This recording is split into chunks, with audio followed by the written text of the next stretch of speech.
සම්බන්ධ දේවල් අහන්න ඒ ටූල් එක බලමු. යන්න Google එකට search කරන්න ගිහිල්ලා hackerAI.co කියලා මොන මේ වගේ AI ටූල් එකක් එනවා. බලමු කොහොමද hacker ටූල් එකෙන් මොකද Facebook එක කොහොමද hack කරන්න කියලා Facebook account එක.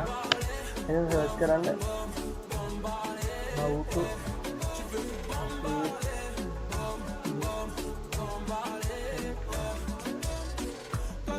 enter කරන්න.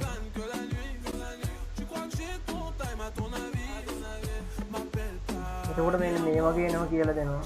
කොහොමද ගන්න පුළුවන් කියලා. ඕන කියන්නේ මේ এডুকেෂන් වලට විතරක් යූස් කරන්න කියලා මේ AI ටූල් එක. ඒකෝන මෙතන සම්පූර්ණයෙන් කියලා දෙනවා කොහොමද Facebook account එකක් hack කරන්න කියලා. පාඩ මේ hacking සම්බන්ධව මේ AI ටූල් එක hackerAI.co කියන AI ටූල් එක පාවිච්චි කරන්න පුළුවන්.